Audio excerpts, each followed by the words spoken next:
Olá, turma, tudo bem? Bora lá para a nossa leitura. Mais um dia, né? Com o Senhor, com a palavra, finalizando mais uma semana, hoje domingo, dia 8 de dezembro. E a gente vai seguir aqui, estamos dentro da carta aos Romanos. Hoje a gente vai ler capítulo 8, 9 e 10. Lembrando que eu tenho deixado a dica de que se você quer realmente estudar um pouquinho mais essa palavra, se você quer realmente entender um pouquinho mais o que o apóstolo Paulo está dizendo para nós nessas cartas que a gente tem lido, tem o estudo aí dentro do canal.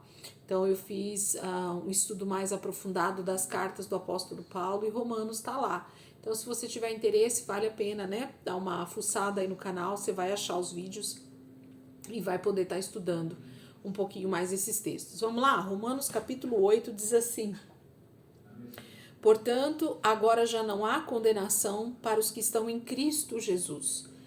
Porque por meio de Cristo Jesus, a lei do Espírito de vida me libertou da lei do pecado e da morte. Porque aquilo que a lei fora incapaz de fazer por estar enfraquecida pela carne, Deus o fez, enviando seu próprio Filho, à semelhança do homem pecador, como oferta pelo pecado, e assim condenou o pecado na carne, a fim de que as justas exigências da lei fossem plenamente satisfeitas em nós, que não vivemos segundo a carne, mas segundo o Espírito.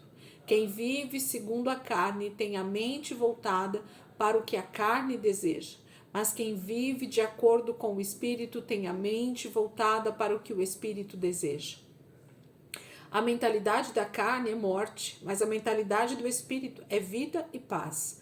A mentalidade da carne é inimiga de Deus, porque não se submete à lei de Deus, nem pode fazê-lo. Quem é dominado pela carne não pode agradar a Deus. Entretanto, vocês não estão sob o domínio da carne, mas do Espírito, se de fato o Espírito de Deus habita em vocês. E se alguém não tem o Espírito de Cristo, não pertence a Cristo. Mas se Cristo está em vocês, o corpo está morto por causa do pecado, mas o Espírito está vivo por causa da justiça. E se o Espírito daquele que ressuscitou Jesus dentre os mortos habita em vocês, aquele que ressuscitou a Cristo dentre os mortos também dará vida a seus corpos mortais por meio do seu Espírito que habita em vocês. Portanto, irmãos, estamos em dívida, não para com a carne, para vivermos sujeito a ela. Pois se vocês viverem de acordo com a carne, morrerão. Mas se pelo Espírito fizerem morrer os atos do corpo, viverão, porque todos os que são guiados pelo Espírito de Deus são filhos de Deus. Pois vocês não receberam um espírito que os escravize para novamente temerem, mas receberam um espírito que os torna filhos por adoção, por meio do qual clamamos, Abba, Pai. O próprio Espírito testemunha ao nosso espírito que somos filhos de Deus. Se somos filhos, então somos herdeiros, herdeiros de Deus e co-herdeiros com Cristo. Se de fato participamos dos seus sofrimentos, para que também participemos da sua glória. Considero que os nossos sofrimentos atuais não podem ser comparados com a glória que em nós será revelada. A natureza criada aguarda, com grande expectativa, que os filhos de Deus sejam revelados, pois ela foi submetida à inutilidade, não pela sua própria escolha, mas por causa da vontade daquele que a sujeitou, na esperança de que a própria natureza criada será libertada da escravidão da decadência em que se encontra, recebendo a gloriosa liberdade dos filhos de Deus. Sabemos que toda a natureza criada geme até agora, como em dores de parto.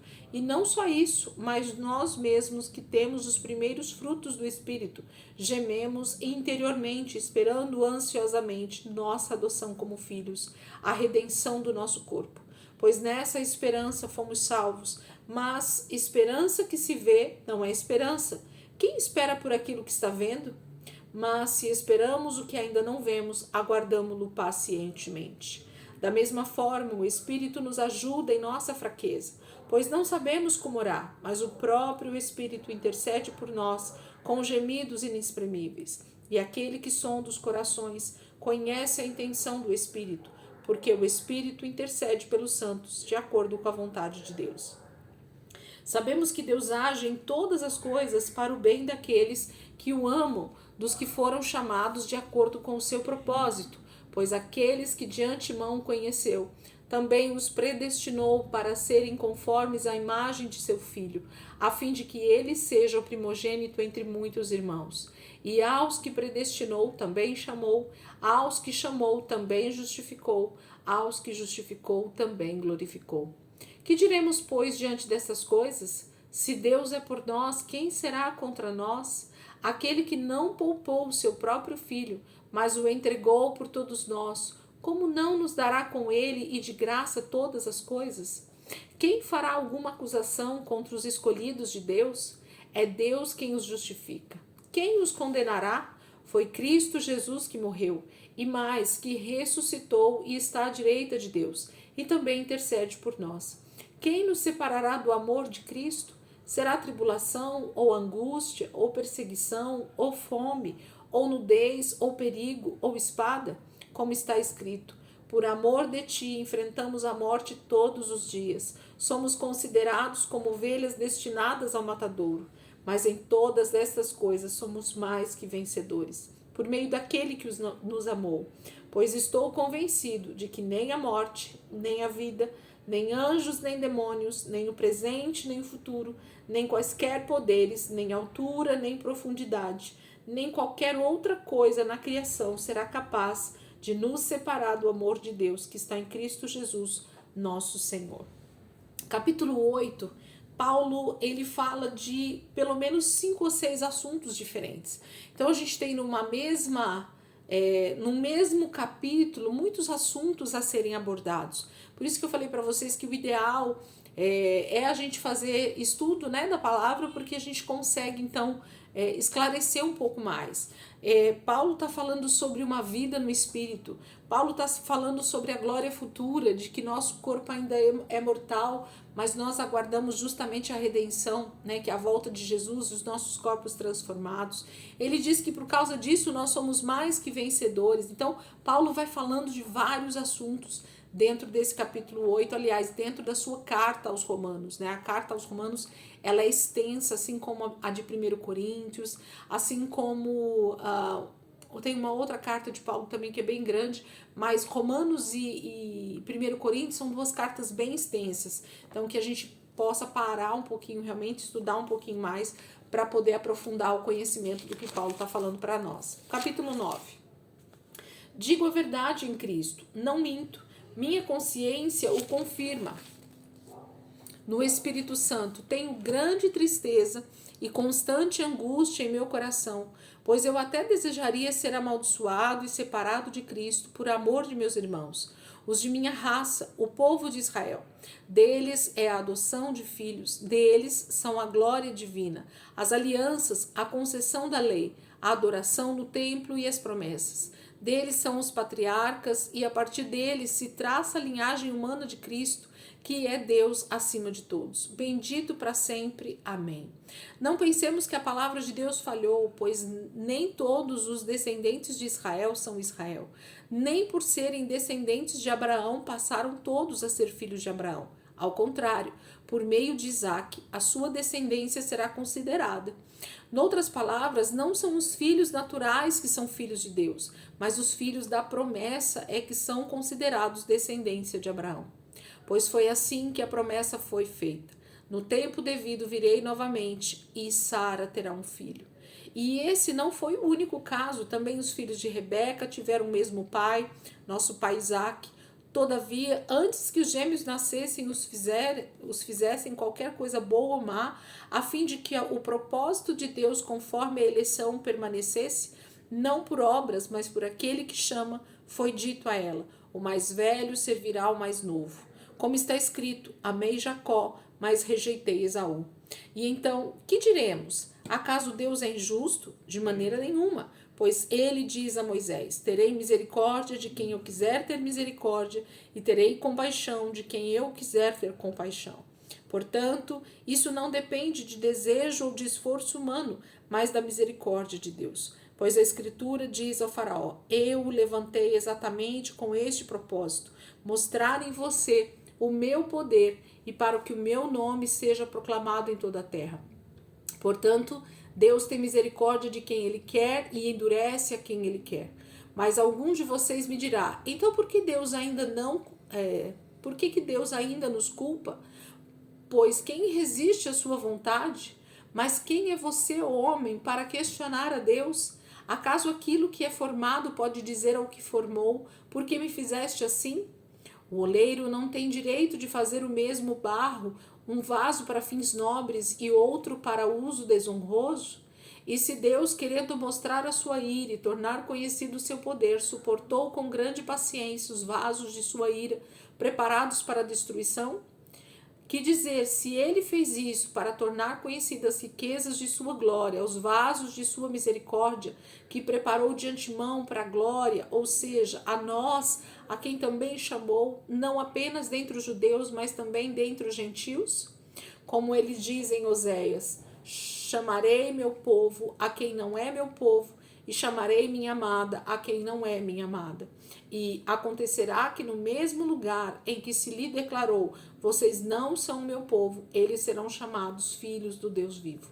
Isaías exclama com relação a Israel: embora o número dos israelitas seja como a areia do mar, apenas o remanescente será salvo, pois o Senhor executará na terra a sua sentença rápida e definitivamente.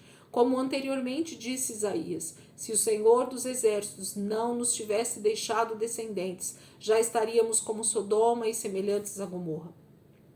Que diremos então? Os gentios que não buscavam justiça a obtiveram, uma justiça que vem da fé. Mas Israel, que buscava uma lei que trouxesse justiça, não a alcançou. Por que não? Porque não a buscava pela fé, mas como se fosse por obras. Eles tropeçaram na pedra de tropeço, como está escrito: eis que ponho em Sião uma pedra de tropeço e uma rocha que faz cair, e aquele que nela confia jamais será envergonhado. Capítulo 9 é a mesma coisa, né? Paulo vai estar falando conosco sobre alguns assuntos, dentre eles essa questão da chamada predestinação, eleição, né? Um assunto extremamente rico e que nós precisamos a cada dia compreender um pouco mais do que a palavra de Deus fala sobre isso para nós, dessa graça que é derramada, mas ao mesmo tempo a gente percebe que algumas pessoas ao longo da história parecem ter sido predestinadas à perdição mesmo. Ele cita aqui o caso do faraó, né, que o próprio Deus endurece o seu coração. Mas eu creio que a misericórdia do Senhor, a graça do Senhor, ela é derramada sobre toda a terra. E todo aquele que realmente se abre, se deixa, né, ser ministrado por essa palavra, alcança a misericórdia e alcança a graça de Deus. Capítulo 10, para finalizarmos hoje. Diz assim: irmãos, o desejo do meu coração e a minha oração a Deus pelos israelitas é que eles sejam salvos. Posso testemunhar que eles têm zelo por Deus, mas o seu zelo não se baseia no conhecimento. Porquanto, ignorando a justiça que vem de Deus e procurando estabelecer a sua própria, não se submeteram à justiça de Deus. Porque o fim da lei é Cristo, para a justificação de todo o que crê. Moisés escreve desta forma a justiça que vem da lei: o homem que fizer estas coisas viverá por meio delas. Mas a justiça que vem da fé diz: não diga em seu coração: quem subirá aos céus? Isto é, para fazer Cristo descer. Ou quem descerá ao abismo? Isto é, para fazer Cristo subir dentre os mortos. Mas o que ela diz? A palavra está perto de você, está em sua boca e em seu coração. Isto é, a palavra da fé que estamos proclamando. Se você confessar com a sua boca que Jesus é Senhor e crer em seu coração que Deus o ressuscitou dentre os mortos, será salvo. Pois com o coração se crê para a justiça e com a boca se confessa para a salvação. Como diz a Escritura, todo o que nele confia jamais será envergonhado. Não há diferença entre judeus e gentios, pois o mesmo Senhor é Senhor de todos e abençoa ricamente todos os que invocam. Porque todo aquele que invocar o nome do Senhor será salvo. Como, pois, invocarão aquele em que não creram? E como crerão naquele de quem não ouviram falar? E como ouvirão se não houver quem pregue? E como pregarão se não forem enviados? Como está escrito: como são belos os pés dos que anunciam boas novas. No entanto, nem todos os israelitas aceitaram as boas novas, pois Isaías diz: Senhor, quem creu em nossa mensagem? Consequentemente, a fé vem por se ouvir a mensagem, e a mensagem é ouvida mediante a palavra de Cristo. Mas eu pergunto, eles não a ouviram? Claro que sim. A sua voz ressoou por toda a terra, e suas palavras até os confins do mundo. E novamente pergunto, será que Israel não entendeu? Em primeiro lugar, Moisés disse, farei que tenham ciúmes de quem não é meu povo. Eu os provocarei a ira por meio de um povo sem entendimento. E Isaías diz ousadamente, fui achado por aqueles que não me procuravam e revelei-me àqueles que não perguntavam por mim. Mas a respeito de Israel ele diz, o tempo todo estendi as mãos a um povo desobediente e rebelde. Capítulo 10 de Romanos, dessa carta, Paulo está chamando a nossa atenção para essa graça que foi derramada sobre os gentios e que de alguma maneira Israel também tem ouvido essa palavra. Mas o Senhor diz que há um tempo específico, há um tempo que Ele mesmo destinou para que Israel não o aceitasse mesmo, né? Isso vem do próprio Deus. Isaías vai falar muito sobre isso, Jeremias também vai falar bastante sobre isso. Então, a gente sabe que o Senhor tem alcançado muitas e muitas vidas em toda a terra, mas Israel ainda precisa ser alcançado. E o nosso papel como igreja é fazer que a nossa vida realmente se torne um exemplo de fé, de confiança, de obediência, de justiça de Deus, para que Israel seja então tocado por esses ciúmes, né? De ver os gentios adorando a Deus em fidelidade e ao mesmo tempo eles ainda não. Então eles serão alcançados pela graça e pela misericórdia do Senhor e serão salvos. Amém, queridos?